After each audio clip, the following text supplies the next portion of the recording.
mudane magacaygu waa Professor City, takhasuskaygu waa injineernimo, waxbaridana sidoo kale waan ka shaqeeyay. Nimcada alle anigu waxaan ahay qof aad ugu fiican xisaabaadka.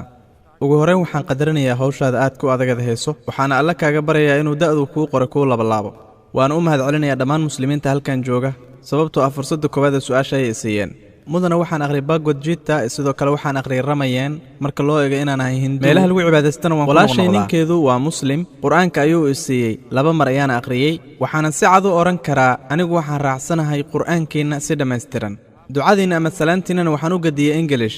magaca la iyadoo lagu bilaabo Allah naxariista gudii tangaar naxariistaba Allah abuuraha ah Allah wax irsaaqa maamulaha dunida boqorka maalinta qiyaame 12 mar ama 15 ama 20 maran aqriya mana joojiyo ilaahayna waan baryaa sidoo kale arintaas aad baan raali uga ahay su'aasheedu waxay ku wajahan tahay halka dakhliga uga soo galo ahaanshahiga aan aad ugu fiicanahay xisaabaadka sidoo kale waxaan ahay falanqeeyo ku wanaagsan suuqa saamiyada ama sarifka sidoo kale waxaan aad ugu fiicanahay waxyaabaha la maleysan karo mustaqbalka iyo xulashooyinka ee suuqa saamiyada ma garanayo tirada dadka ee halkan jooga ee fahmi kara suuqa saamiyada waxay u baahanaysaa xisaabin badan oo dhanka fikirka ah sidoo kale waa inaad garanayso sida geemka ganacsiga loo ciyaaro inta badan anigu waan faa'iidaa lacag badan baan ku dhuftaa bisha dhamaadkeeda waa ciyaar geem ah oo aysan dadku fahmi karin haddaba ma ii bannaan tahay inaan sidaa dakhli iyo lacag ku helo yacni qaabkaas inaan ku helo arrintaa waxaan ka sheeganayaa muddo 3 sano ah anigu waxaan kasbadaa xoolo waan awoodaa inaan xoolo kasbado qadarkii rabaan hala ekaadaan laakiin ma doonayo inaan kasbado xoolo aan sharci ahayn xoolo aan xalaal ahayn xaraan waan iska dhaafi doonaa waxaan u wareegsan doonaa kana shaqayn doonaa waxbarashada waligay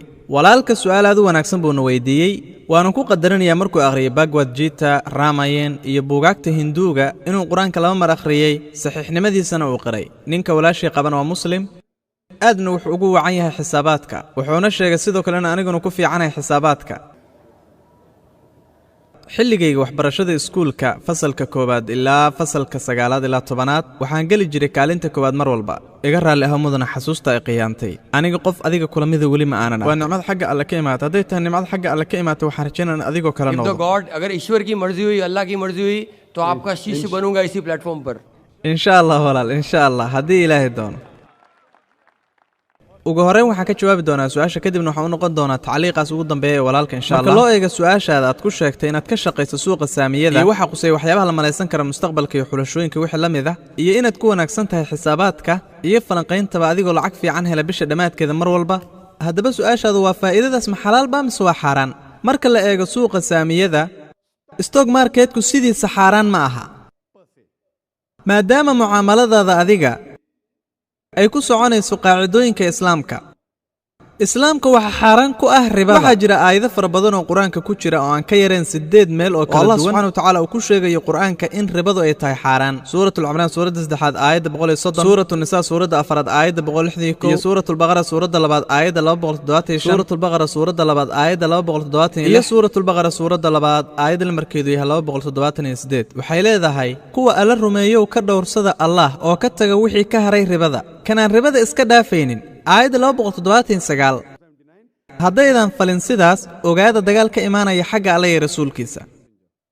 ribada ama dulsaarku waa xaraan laakiin suuqyada saamiyada ee raacsan qawaacidda islaamka sidoo kalena dhaqangelinaya mabda'a faa'iidada iyo khasaarada midaasi xaraan ma aha bedelka deenka soo qaadasho bangi waxaan noqonaynaa 2 shariik sababtoo ah nidaamka bangiga qofka hodanka hodan buu ka dhigaya qofka faqiirkana faqiir zaa'id uu ka soo dhiirigelinayaa sharta iyo fasahaadku inay bulshada ku faafaan sida dhacdaba 80-meeyadii qarnigii iyadoo bangiyadu ay sameeyeen meelaha qamaarka lagu dheelo meelaha qamrada lagu iibiyo nidaamka bangiga islaamiga arinta uu ka duwan yahay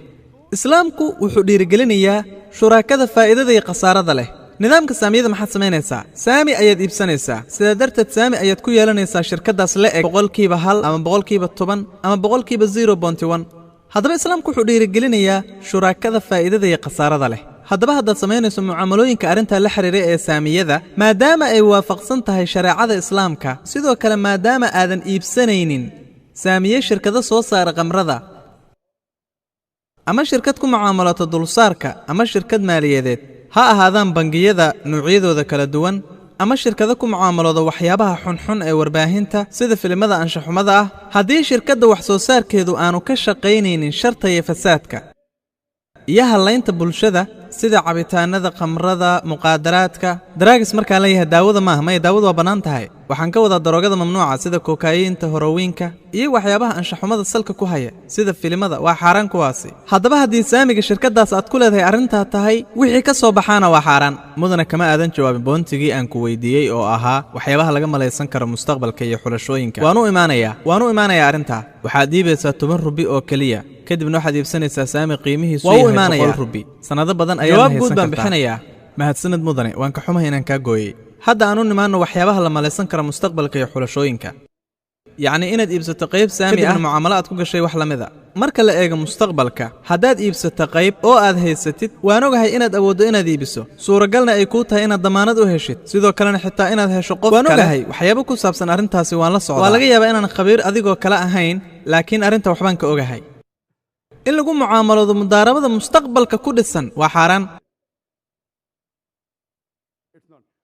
laakiin in laga ganacsado waxyaabo cayiman sida hantida maguurtada ah markaad iibsanayso 10% hanti maguurto ah kadibna nisbada aad badinayso sababtoo waxaa laga rabaa qiimaha inaad qayb u bixiso aan ka soo qaadno inaad iibsatay baloog muddada lagu qabtana waa 2 sano waxaad iibaysaa 10%, 20%, kadibna qiimihii ayaa kacay markaasaad iibsatay way ku bannaan tahay laakiin saamiyadu sidaas uma shaqeeyaan sababtoo ah saamigiiba gacan kuma haysid mana maamuli kartid jeeraad bixinayso lacagtii qayb ka mid ah una ku taageeraya qof kale sicirku hoos u dhaco wuu ku garab qabanayaa ma garanaysaa garab qabasho ka garab qabashada khasaarada maaliyadeed arrimaha dhammaantood waa xaaraan marka islaamka la eego laakiin suuqa saamiyada iyada marka si gaara looga hadla xaaraan maaha maadaama waxyaabaha aad ku mucaamaloonayso ay islaamka ku bannaan yihiin xaaraan maaha waxaadna i weydiisay su'aal ku saabsan dakhligaaga iyo inay tahay lacag aad u fara badan iyo sidoo kale waddo aan sharciyan haddaad ku helayso waxaad sheegtay inaadan jeclayn xoolaha aad kasbanayso hadduusan ahayn xalaal waad ka joogsan doontaa haddaba arrinta muhiimka waxay tahay nabadgelyo iyo xasilooni adduunyada iyo aakhiraba ah nabadgelyada aakhiro waa mid weligeed ah haddaba waxaad shaqaynayso hadday xalaal yihiin insha allah khayrka adduunyada kan aakhiraba waad heli doontaa waxaan alle subxaanahu wa tacaala kaaga baryayaa inuu ku siiyo nabadgelyo iyo xasilooni iyo guul adduun iyo aakhiraba waxaan rajaynayaa in su'aashaada ka jawaabay aad baad ugu mahadsantahay qadarinta iyo fursadda dhammaan qaacidooyinkaas wanaagsan waan fulin doonaa mudane mahadsanid